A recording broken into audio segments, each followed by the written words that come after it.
ಜಗತ್ತಿನಲ್ಲಿ ಅತಿ ದೊಡ್ಡ ಸೈನ್ಸ್ ಅದುವೇ ಟೈಮ್ ಸೈನ್ಸ್. ವೀಕ್ಷಕರೇ, ನಾನು ಟಿಪ್ಪುಣದ ನಿಮ್ಮ ಮುಂದ್ಗಡೆ ಒಂದು ಅದ್ಭುತವಾಗಿರ್ತಕ್ಕಂಥ ಕಥೆಯನ್ನ ತೆಗೆದುಕೊಂಡು ಬಂದಿದ್ದೇನೆ. ಹಾಗಾದ್ರೆ ಬನ್ನಿ ಕಥೆಯನ್ನ ಪ್ರಾರಂಭ ಮಾಡೋಣ. ಒಬ್ಬ ಹುಡುಗ ದಿನವಿಡೀ ಏನಪ್ಪಾ ಅಂದ್ರೆ ತನ್ನ ಸಮಯವನ್ನ ವ್ಯರ್ಥ ಮಾಡ್ತಾ ಇದ್ದ.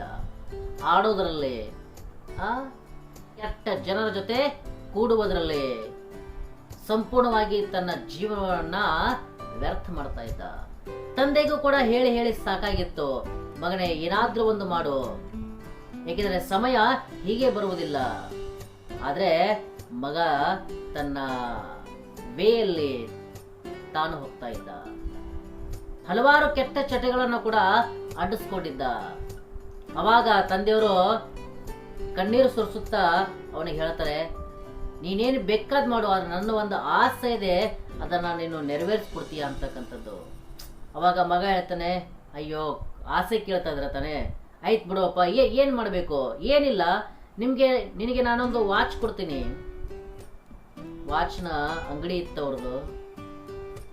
ಅವಾಗ ಆ ವಾಚ್ ಅನ್ನ ತೆಗೆದುಕೊಂಡು ಈ ಮಾರ್ಕೆಟ್ ನಲ್ಲಿ ಇದನ್ನ ತಿರುಗು, ಎಲ್ಲ ಕಡೆ ತಿರುಗಿ ಇದ್ರ ಬೆಲೆ ಎಷ್ಟಿದೆ ಅಂತಕ್ಕಂಥದ್ದು ನೀನು ಕೇಳ್ಕೊಂಡ್ ಬಾ.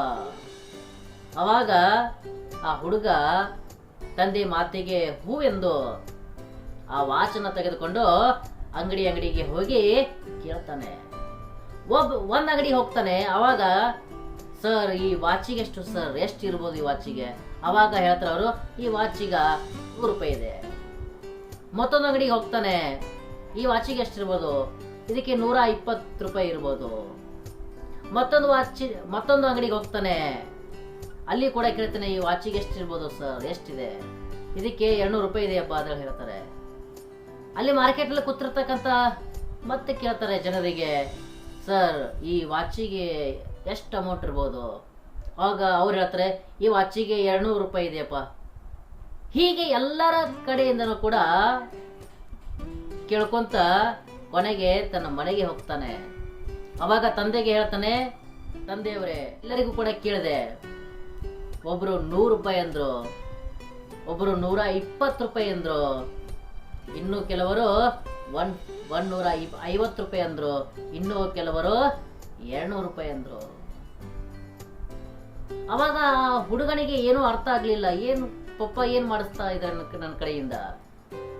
ನೆಕ್ಸ್ಟ್ ಡೇ ಮತ್ತೆ ಆ ಹುಡುಗನಿಗೆ ಅದೇ ಮಾರ್ಕೆಟ್ ಅಲ್ಲಿ ಹೋಗಿ ಮತ್ತೆ ಒಂದು ಪ್ರಶ್ನೆಯನ್ನು ಎಲ್ಲರಿಗೆ ಕೇಳು, ಏನ್ ನಿನ್ನೆ ವಾಚನ್ನ ತೆಗೆದುಕೊಂಡು ಹೋಗಿದ್ರ, ಅದೇ ವಾಚನ್ನ ತೆಗೆದುಕೊಂಡು ನಿನ್ನೆ ಹತ್ರ ಬೆಲೆ ಕೇಳಿದ್ದೆ, ಹಾಗಾದ್ರೆ ಈಗ ಟೈಮ್ ಎಷ್ಟಾಗಿಲ್ಲ, ಆ ಟೈಮಿನ ಬೆಲೆ ಎಷ್ಟು ಕೇಳ್ಕೊಂಡ್ ಬಾ ಅಂತೇಳಿ ಆ ತಂದೆ ಆ ಮಗನಿಗೆ ಕಳಿಸ್ತಾರೆ. ಹಾಗಾದ್ರೆ ತಂದೆ ಮಾತಿಗೆ ಎಸ್ ಪಪ್ಪ ಅಂತಕ್ಕಂಥದನ್ನ ಹೇಳಿ ಮತ್ತೆ ಮಾರ್ಕೆಟಲ್ಲಿ ಹೋಗ್ತಾನೆ. ಮತ್ತೆ ಅದೇ ಅಂಗಡಿಗೆ ಹೋಗ್ತಾನೆ, ಸರ್ ಈಗ ಟೈಮ್ ಏನಾಗಿದೆಯಲ್ಲ, ಈ ಟೈಮಿನ ಬೆಲೆ ಎಷ್ಟು ಸರ್ ಅಂತ ಕೇಳ್ತಾನೆ. ಅವಾಗ ಅವರು, ಅಯ್ಯೋ ಹುಡುಗ ಹುಚ್ಚಿರ್ಬೋದು, ನಿನ್ನೇನು ಬಂದಿದ್ದ ಇವತ್ತು ಬಂದಿದ್ದಾನೆ ಅಂತಕ್ಕಂಥ ಹೇಳ್ತಾರೆ. ಅಯ್ಯೋ ಗೊತ್ತಿಲ್ಲಪ್ಪ ಹೇಳ್ತಾರೆ, ನಕ್ ಬಿಡ್ತಾರೆ, ಹುಚ್ಚಿದಾನೆ ಅಂತಕ್ಕಂಥ. ಮತ್ತೆ ಮಾರ್ಕೆಟ್ ಅಲ್ಲಿ ಹೋಗ್ತಾನೆ. ಹಾಗೆ ಮುಂದೆ ಅವರಿಗೆ ಕೂಡ ಕೇಳ್ತಾನೆ, ಸರ್ ಈಗ ಟೈಮ್ ಆಗಿದೆಯಲ್ಲ, ಈ ಟೈಮಿನ ಬೆಲೆ ಎಷ್ಟು ಸರ್? ಕೆಲವೊಂದು ಜನ ನಕ್ ಬಿಡ್ತಾರೆ ಇವನು ಪ್ರಶ್ನೆಗೆ. ಯಾರು ಕೂಡ ಏನಪ್ಪಾ ಅಂದ್ರೆ ಅವನಿಗೆ ಸರಿಯಾಗಿರ್ತಕ್ಕಂಥ ಆನ್ಸರ್ ಅನ್ನ ಮಾಡೋದಿಲ್ಲ. ಕೆಲವರು ಹುಚ್ಚ ಅಂತಕ್ಕಂಥ ಕರೆದ್ರೆ, ಕೆಲವನಿಗೆ ಅಯ್ಯೋ ಹುಡುಗ ಮೇ ಬಿ ಇವನ್ ಬೆಲೆ ಸರಿ ಇಲ್ಲ ಅನ್ಸುತ್ತೆ. ಟೈಮ್ ಕೇಳಿದ್ರೆ ಹೇಳ್ಬೋದಪ್ಪ, ಆದ್ರೆ ಈಗ ಆಗಿರ್ತಕ್ಕಂಥ ಸಮಯದ ಬೆಲೆ ಕೇಳಿದ್ರೆ ಹೇಗೆ ಹೇಳಕ್ಕೆ ಸಾಧ್ಯ? ಆಗ ಆ ಹುಡುಗ ಪಪ್ಪನ ಹತ್ರ ಬಂದು ಜೋರಾಗಿ ಕಿರಿಸ್ತಾರೆ, ಏನ್ ಪಪ್ಪ ನಿನ್ನೆ ಹೇಳಿದ್ದೆ ಎಲ್ಲರೂ ಕೂಡ ಆನ್ಸರ್ ಮಾಡಿಬಿಟ್ರು, ಆದ್ರೆ ಇವತ್ತೇನು ನೀನು ಪ್ರಶ್ನೆಯನ್ನ ನನಗೆ ಕೇಳಿದ್ನಲ್ಲ, ಯಾರು ಕೂಡ ಹೇಳ್ತಾ ಇಲ್ಲ, ಎಲ್ಲ ನನಗೆ ಹುಚ್ಚ, ಎಲ್ಲರೂ ಬಯಕೆ ಪ್ರಾರಂಭ ಮಾಡಿದ್ರು. ಆಗ ತಂದೆ ಹೇಳ್ತಾರೆ, ಎಸ್ ನಾವು ಅಮೌಂಟ್ ಅನ್ನ ಕೊಟ್ಟು, ಹಣವನ್ನ ಕೊಟ್ಟು ಗಡಿಯಾರವನ್ನ ಖರೀದಿ ಮಾಡಬಹುದು, ಆದ್ರೆ ಹಣವನ್ನ ಕೊಟ್ಟು ಯಾವತ್ತೂ ಕೂಡ ಸಮಯವನ್ನ ಖರೀದಿ ಮಾಡಲು ಸಾಧ್ಯವಿಲ್ಲ. ಹಾಗಾದ್ರೆ ನೀನು ಜೀವನದಲ್ಲಿ ಇಂಥ ಎಷ್ಟೋ ಸಮಯಗಳನ್ನ ಏನಪಾತ್ರೆ ವ್ಯರ್ಥ ಮಾಡಿದ್ದೀಯಾ. ಹಾಗಾದ್ರೆ ಆ ವ್ಯರ್ಥ ಮಾಡಿರ್ತಕ್ಕಂಥ ಸಮಯ 1 ಕೋಟಿ ಅಲ್ಲ, 2 ಕೋಟಿ ಅಲ್ಲ, ಎಷ್ಟು ಬೇಕೋ ಅಷ್ಟು ಹಣ ಕೊಟ್ಟರು ಬರುವುದಿಲ್ಲ. ಅದಕ್ಕೋಸ್ಕರ ನಿನ್ನ ಜೀವನದಲ್ಲಿ ಯಾವತ್ತೂ ಕೂಡ ಸಮಯವನ್ನ ವ್ಯರ್ಥ ಮಾಡ್ಲಿಕ್ಕೆ ಹೋಗಬೇಡ.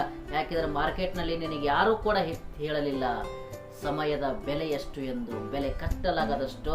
ಹಾಗಾದ್ರೆ ವಿದ್ಯಾರ್ಥಿಗಳೇ, ವೀಕ್ಷಕರೇ, ನಾವು ಕೊನೆಗೆ ಈ ಸ್ಟೋರಿಯಿಂದ ತಿಳಿಯುವುದಿಷ್ಟೇ, ಸಮಯವು ಬಹಳಷ್ಟು ಅಮೂಲ್ಯವಾಗಿರ್ತಕ್ಕಂಥದ್ದು. ಕಳೆದು ಹೋಗಿರ್ತಕ್ಕಂಥ ಸಮಯ ಎಷ್ಟು ಹಣ ಕೊಟ್ಟರೂ ಸಾಲದು, ಎಷ್ಟು ಬಂಗಾರ ಕೊಟ್ಟರೂ ಸಾಲದು. ಅದಕ್ಕೋಸ್ಕರ ಸಮಯ ಕಳೆಯುವುದಕ್ಕಿಂತ ಮುಂಚಿತವಾಗಿ ಅಥವಾ ಸಮಯವನ್ನ ವ್ಯರ್ಥ ಮಾಡೋದಕ್ಕಿಂತ ಮುಂಚಿತವಾಗಿ ನಾವು ವಿಚಾರವನ್ನ ಮಾಡೋಣ. ನಾನು ಈ ಸಮಯದಲ್ಲಿ ಏನ್ ಮಾಡಿದೆ, ಹಾಗಾದ್ರೆ ನನ್ನ ಸಮಯ ಹೋಯ್ತಂದ್ರೆ ಅಯ್ಯೋ ಮುಗೀತಲ್ಲ. ಜೀವನದಲ್ಲಿ ಆ ಸಮಯ, ಅದೇ ಡೇ, ಅದೇ ಟೈಮಿಂಗ್ ಯಾವತ್ತೂ ಕೂಡ ಬರೋದಿಲ್ಲ. ಅದಕ್ಕೋಸ್ಕರ if you don't waste time, time is money, time is power, time is everything. Jai Hind. ಈ ಕಥೆ ನಿಮ್ಗೆ ಇಷ್ಟ ಆದರೆ ಲೈಕ್ ಮಾಡಿ, ಸಬ್ಸ್ಕ್ರೈಬ್ ಮಾಡಿ, ಹಾಗೆ ಶೇರ್ ಮಾಡಿ. ಜೈ ಹಿಂದ್.